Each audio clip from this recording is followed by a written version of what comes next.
పేపర్‌లో ఉన్న వార్తను ఒకసారి గమనించండి. ఇది వాళ్ళ యొక్క పెళ్లి ఫోటో ఇది. ఆంధ్రజ్యోతి పేపర్‌లో కలర్ ఫోటోతో సహా వెనక పేజీలో వచ్చిందిది. ఇది ఎందుకు దీని గురించి మనం మాట్లాడుకోవాలంటే, ఇది ఒక మామూలు విషయం కాదు. సమాజాన్ని ఒక మలుపు తిప్పే అంశంగా నేను భావిస్తున్నాను. ఎందుకంటే వీళ్ళిద్దరూ గూడా ఐఏఎస్, ఐపీఎస్ అధికారులు వీళ్ళిద్దరూ గూడా.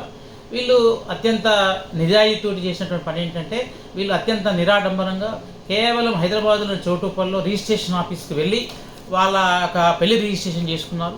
అదే గాకుండా కొద్దిమంది మిత్రుల మధ్యల ఒక విందు జరుపుకొని పెళ్లి తంతును ముగించారు.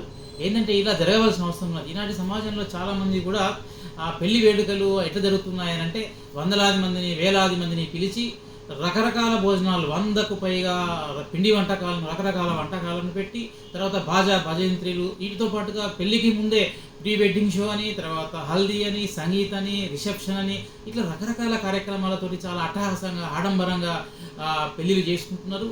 ఇది ఎవరు చేస్తున్నారు ఎక్కువనంటే, చాలా పెద్ద పెద్ద వాళ్ళు, రాజకీయ నాయకులు, వ్యాపార పారిశ్రామికవేత్తలు, వీళ్ళందరూ కూడా ఇట్లా కొన్ని లక్షలాది మంది, వేలాది మంది పిలిచి పెళ్లి చేస్తున్నారు. దాన్ని చూసినటువంటి సాధారణ ప్రజలు కూడా అదే బాటలో కూడా మేము వెళ్ళాలి, అత్యంత ఆడంబరంగా పెళ్లి చేయాలి అనేటువంటి ఉద్దేశంతో తమ సామాన్యులు కూడా తమ దగ్గర ఉన్న జీవిత కాలంలో పోగు చేసినటువంటి డబ్బులన్నింటినీ కూడా తమ కూతురి పెళ్ళో, తన కొడుకు పెళ్ళో అని చెప్పి లక్షలాది రూపాయలు ఖర్చు పెట్టి అప్పుల పాలై ఆ తర్వాత అవస్థల పాలవుతున్న సంఘటనలు మనం చాలా సందర్భాల్లో చూస్తున్నాం. వాస్తవానికి పెళ్ళి అనేటువంటిది ఇద్దరు వ్యక్తుల మధ్యలో జరిగే వైవాహిక ఒప్పందం. అది మేము 100 ఏళ్ళు కలిసి ఉంటాము, కలిసి మేము జీవితాన్ని కొనసాగిస్తాము, పిల్లల్ని కంటాము, సమాజానికి ఒక మంచి పౌరులను అందిస్తాము, మంచి సమాజాన్ని చేస్తామనే ఉద్దేశంతో చేసుకునేటువంటిది పెళ్ళి. కానీ దాన్ని చాలా ఖరీదు చేసేసారు. దానివల్ల చాలామంది అప్పుల పాలవుతున్నారు, రకరకాల ఇబ్బందులు. వాస్తవానికి ఇద్దరు కలిసి ఉండడానికి ఇదంతా అవసరం లేదు.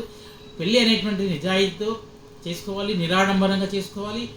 ఆ తర్వాత ఎలాంటి ఆడంబరాలు అవసరం లేదనేటువంటి ఒక్క స్ఫూర్తిదాయకమైనటువంటి పెళ్లిని ఈ ఇద్దరు ఐఏఎస్ అధికారులు, శేషాద్రిని రెడ్డి మరియు శ్రీకాంత్ రెడ్డి అనేటువంటి ఇద్దరు ఐఏఎస్, ఐపీఎస్ అధికారులు, వీళ్ళు చోటుపల్లిలోని రిజిస్టర్ కార్యాలయంలో పెళ్లి చేసుకున్నారు. వాళ్ళు ఈ జంటను ఈనాటి యువత ఆదర్శంగా తీసుకోవాలి. ఎటువంటి అతిపోగడలు పోకుండా అత్యంత సాధారణంగా తమ కొద్దిమంది మిత్రుల మధ్య పెళ్లి చేసుకొని సమాజానికి ఒక మంచి దారి చూపించాల్సిన బాధ్యత ఈనాటి యువ సమాజం మీద ఉంది. ఈ సందర్భంగా ఇలాంటి చక్కటి కార్యక్రమానికి పూనుకున్న ఈ ఐఏఎస్, ఐపీఎస్ దంపతులిద్దరిని మనం అందరం కూడా మనస్ఫూర్తిగా అభినందిద్దాం.